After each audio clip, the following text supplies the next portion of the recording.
ये बच्चों चलते हैं sport material mathematics class 10th के अगले क्वेश्चन पर। मैं हूं हरी सर और आप देख रहे हैं मेरा यूट्यूब चैनल चलो कदम बढ़ाए। तो बच्चों चलते हैं, देखिए यहाँ पर क्वेश्चन नंबर 37 और 36 और 37 करने वाले हैं। 36 क्या कहता है देख लेते हैं। If A B C are interior angles of triangle A B C prove that cosec, ठीक है, A plus B by two equal sec C by two के, ठीक है, ये करना है। और साथ ही क्वेश्चन नंबर 37 भी करने वाले हैं। क्या कहता है ये भी देख लेते हैं। In triangle A B C right angle at B A B equal 5 centimetre and angle A C B equal 30 degree, find B C and A C. ठीक है बच्चों, ये हमें करना है। आपने देखा, अब देखिए इधर भी ये क्वेश्चन जो है ना ये एग्जाम में आए हुए हैं। ठीक है, तो आइए चलते हैं। तो यहां पर बच्चों मैंने ये क्वेश्चन पहले से लिख के रखा हुआ है, ये देखिए। अब मैं आपको बताऊंगा कि इसको करना कैसे है, ध्यान से देखना। ठीक है, अब देखिए बच्चों यहां पर लिखा है A B C are interior angle of triangle A B C. अब ये ट्रायंगल ए बी सी के क्या है, इंटीरियर एंगल है। और हम जानते हैं कि इंटीरियर एंगल का सम यानी तीनों एंगल हो गए, इनका सम क्या होगा, 180 डिग्री होगा। ठीक है, सबको मालूम है। और अब हमें करना क्या है, अब हमें क्या करना है, देखो यहाँ पर इक्वल के साइन से इधर सी है ना, तो आप इस सी को ना, इस सी को इधर ले आए राइट हैंड साइड में, बाकी को इधर ही रखें इस तरीके से, इधर ही आकर माइनस में हो जाएगा।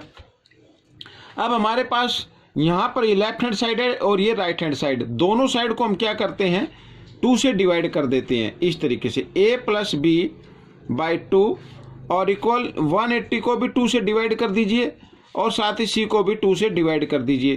तो 2 से इसको डिवाइड किया तो यहाँ पे तो 90 आ गया बच्चों।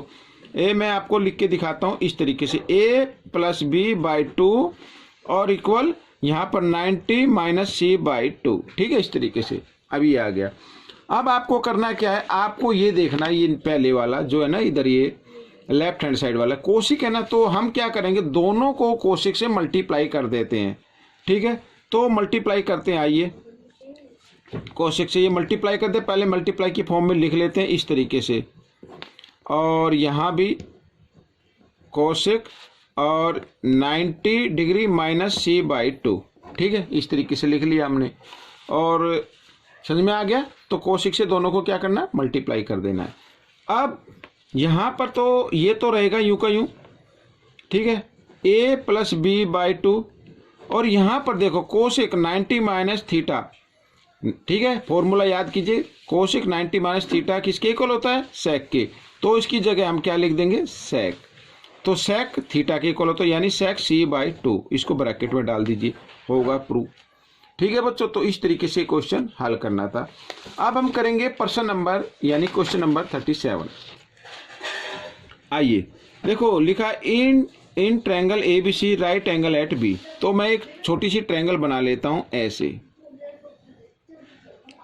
ए बी और सी। ठीक है, 90 डिग्री का यहाँ पर ए बी है 5 सेंटीमीटर और ए सी बी यानी ए सी बी ये 30 डिग्री का है।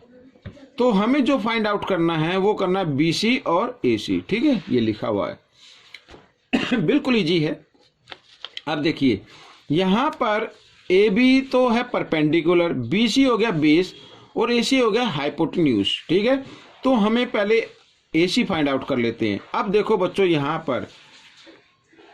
पर लिखा परपेंडिकुलर बाई यानी ये हाइपोटेन्यूज फाइंड आउट करना, ये P बाई एच, और P बाई एच यानी परपेंडिकुलर बाई हाइपोटेन्यूज ये होता है बच्चों साइन थीटा में, यानी कि साइन थीटा में होता है ये। ठीक है, साइन थीटा इक्वल होता है P बाई एच के।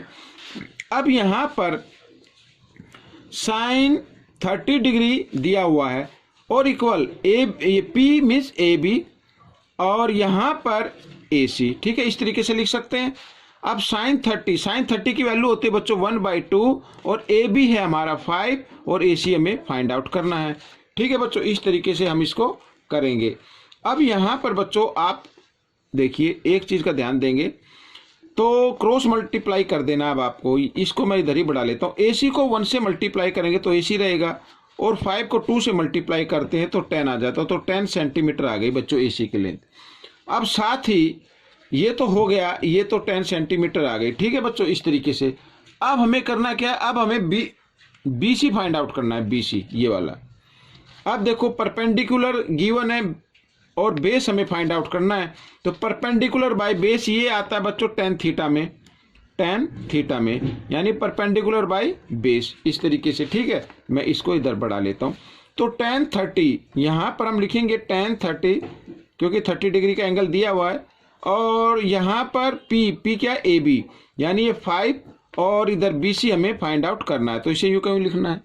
अब tan 30 की वैल्यू बच्चों होती क्या है, tan 30 की वैल्यू होती है 1/√3। ठीक है, टेबल आपको लर्न होनी चाहिए, और 5/BC। तो BC को 1 से मल्टीप्लाई किया तो BC आ गया, और 5 को √3 से मल्टीप्लाई किया तो मल्टीप्लाई तो होगा नहीं, 5 3 15 तो होगा नहीं, क्योंकि रूट में है, ये रूट में नहीं है, तो हम इसको मल्टीप्लाई के फॉर्म में लिख देते हैं इस तरीके से। तो ये BC की लेंथ आ गई बच्चों। तो ये क्वेश्चन भी आपका हल हो गया है, सोल्व हो गया है। आपको कैसा लगा मुझे कमेंट्स में ज़रूर लिखें।